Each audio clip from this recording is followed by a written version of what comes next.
मंदिर सब जाते हैं, पूजा पाठ सब करते हैं, लेकिन विश्वास कितना करते हैं? जब विश्वास करते हैं तब हर पल चमत्कार होता है, क्योंकि विश्वास हमें वो नेत्र प्रदान करता है जिससे ईश्वर की अनुभूति होती है, जिससे ईश्वर दिखाई देते हैं। इसलिए विश्वास होना चाहिए, विश्वास अत्यधिक आवश्यक है।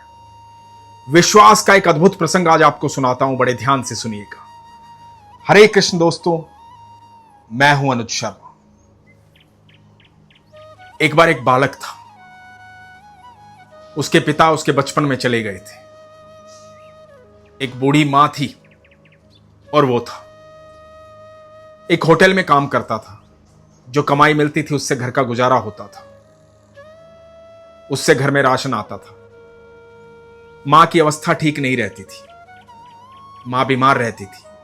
एक छोटी सी झोपड़ी में रहता था। झोपड़ी सड़क के किनारे थी। उसी सड़क के दूसरे किनारे पर एक बड़ी सी इमारत थी।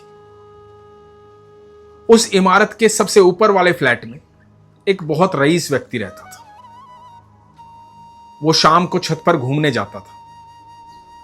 जब छत से नीचे देखता था तो बहुत सारी झोपड़ियां दिखाई देती थी, लोग इधर उधर चलते हुए दिखाई देते थे। लेकिन यह बालक भी दिखाई देता था। यह बालक क्या करता हुआ दिखाई देता था? रोज एक गुब्बारा आसमान में छोड़ता था और फिर उसे देखता रहता था। यह रईस व्यक्ति इस बालक को देखता था कि यह रोज एक ही समय पर आता है और एक गुब्बारा आसमान में छोड़ता है और फिर उसे देखता रहता है। तो यह बड़ा अजीब लगता था इसको, समझ में नहीं आता था कि अजीब बालक है। फिर देखता था कि वो सामने वाली झोपड़ी में चला जाता है, शायद यही उसका ठिकाना है, वहीं ये रहता है। एक दिन ये रईस व्यक्ति छत पर आने में थोड़ा लेट हो गया।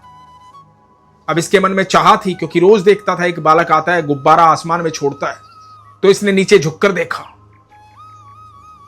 आज वो बालक दिखाई नहीं दिया, तो इसको लगा कि ये लेट हो गया, शायद इसलिए दिखाई नहीं दिया।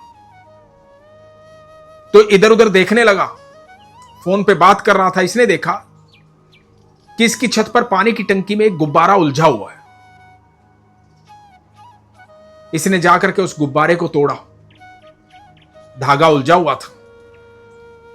गुब्बारे को नीचे उतारा, सोचा कि इस गुब्बारे को उस बच्चे को वापस दे के आता हूं कि तेरा गुब्बारा आज अटक गया, दोबारा से छोड़। लेकिन जैसे ही इसने गुब्बारे को नीचे उतारा तो गुब्बारे पर लिखा हुआ देखता है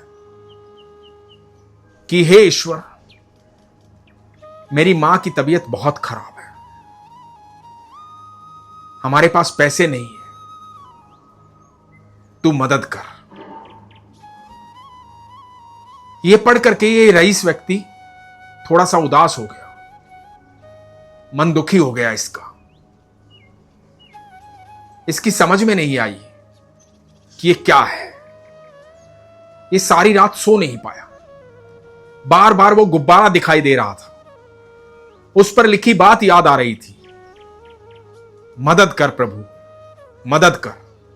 ये रईस व्यक्ति सुबह उठा, बिल्डिंग से नीचे उतरा, सड़क पार करके उस झोपड़ी में गया।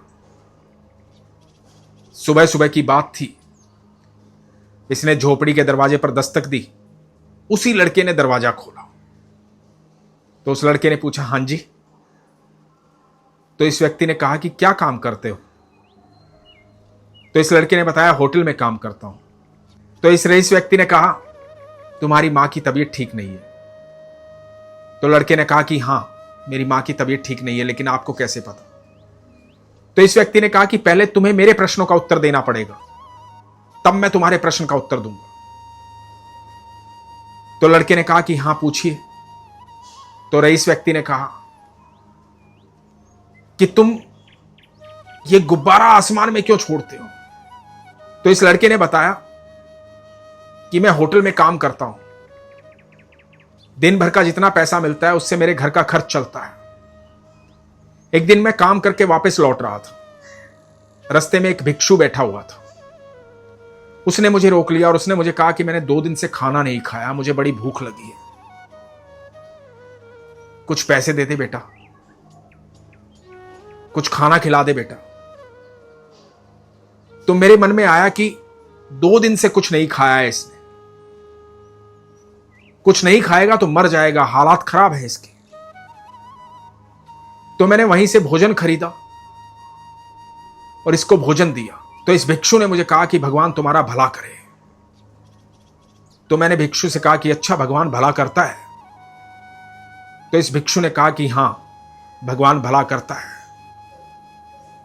जिस प्रकार मैंने भगवान से प्रार्थना की और उसने तुम्हें भेजा है मुझे भोजन खिलाने के लिए, उसी प्रकार जब तुम भगवान तक अपनी बात पहुंचाओगे तो भगवान तुम्हारी मदद के लिए किसी को भेजेंगे। तो यह बात मेरे मन में बैठ गई। अब कुछ दिन पहले मेरी मां की तबीयत खराब हो गई, हमारे पास इलाज के पैसे नहीं। मेरी समझ में यह नहीं आ रहा था कि मैं भगवान तक अपनी बात पहुंचाऊं कैसे। तो मैंने देखा एक गुब्बारा जो है वो आसमान में उड़ता हुआ जा रहा है, ऊपर उड़ता हुआ जा रहा है। अब मैं रोजाना होटल से आता हूं, एक गुब्बारा खरीदता हूं, उस पर अपनी प्रार्थना लिखता हूं, क्योंकि भगवान तो ऊपर रहते हैं। कभी ना कभी तो मेरा गुब्बारा भगवान तक पहुंचेगा और वो मेरी प्रार्थना पढ़ेंगे और मेरी मदद के लिए किसी न किसी को जरूर भेजेंगे। मेरा पूरा विश्वास है ऐसा एक ना एक दिन जरूर होगा। तो इस बालक ने इस व्यक्ति को कहा कि अब आप बताइए कि आपको कैसे पता कि मेरी मां बीमार है। तो इस रईस व्यक्ति ने बताया कि कल तुम्हारा गुब्बारा सही जगह पहुंच गया, भगवान ने मुझे तुम्हारी मदद के लिए भेजा। अब तुम निश्चिंत रहो, तुम्हारी मां का इलाज सुचारू रूप से होगा। अब किसी बात की चिंता मत करना, लेकिन अपने विश्वास को ऐसे ही ईश्वर में बनाए रखना। वो हर एक की प्रार्थना सुनते हैं। दोस्तों, जब हम सच्चे होते हैं, सरल होते हैं, अपने मन के सच्चे भाव को सरलता से भगवान के सामने प्रकट करते हैं, बिना किसी लाग लपेट के, बिना किसी शंका के, पूरे विश्वास के साथ, तो यकीन मानना हमारी हर प्रार्थना ईश्वर तक पहुंचती है और ईश्वर उसे सुनते हैं और फिर किसी न किसी को हमारी मदद के लिए जरूर भेजते हैं। लेकिन इसके लिए प्रगाढ़ विश्वास होना चाहिए। जब विश्वास सच्चा होगा तो आपकी प्रार्थना की जो आवाज है वो ईश्वर के कानों तक पहुंचेगी और ईश्वर आपकी प्रार्थना जरूर सुनेंगे। एक बार सच्चे हृदय से पुकार के देखिए, सरलता से पुकार के देखिए। लोग कह देते हैं ना कि ईश्वर तेरा भला करे, ईश्वर तेरा भला करे, ईश्वर तेरा भला करे। उस बात को ऐसे ही ना समझे। वो किसी का दिया हुआ ज्ञान है। जब लोग कहते हैं ना ईश्वर भला करते हैं, तो ईश्वर ही भला करते हैं, ये सत्य है। क्योंकि ईश्वर कभी आपको जज नहीं करते, आपका मजाक नहीं उड़ाते। जब भी आप ईश्वर के सामने प्रार्थना करते हैं, भगवान के सामने प्रार्थना करते हैं, तो वो धैर्य से आपकी प्रार्थना सुनते हैं। जब आप सच्चे हृदय से उनको अपने मन की बात बताते हैं, तो वो भगवान बड़े ध्यान से सुनते हैं और कोई ना कोई ऐसा साधन बना देते हैं कि आपकी समस्या का हल हो जाता है। इसलिए कभी शंका मत कीजिए। कई बार लोग कहते हैं ना कि मैं बहुत प्रार्थना करता हूं, लेकिन भगवान सुनते नहीं है। ये कहना और ये सोचना ही शंका है। जब भगवान को कह दिया तो शंका किस बात की? जब ईश्वर से प्रार्थना कर ही दी है तो उस बारे में सोचना ही क्यों है? अब सोचना ईश्वर का काम है, आपका काम है अपने काम लगातार करते रहना, अपने मन की बात ईश्वर को कहना। बस विश्वास होना चाहिए, किसी प्रकार की कोई शंका नहीं होनी चाहिए। जब विश्वास सच्चा होगा तो चमत्कार होगा। इसीलिए हमेशा कहता हूं, अपने विश्वास को मजबूत रखिए, अपना ख्याल रखिए। हरे कृष्ण।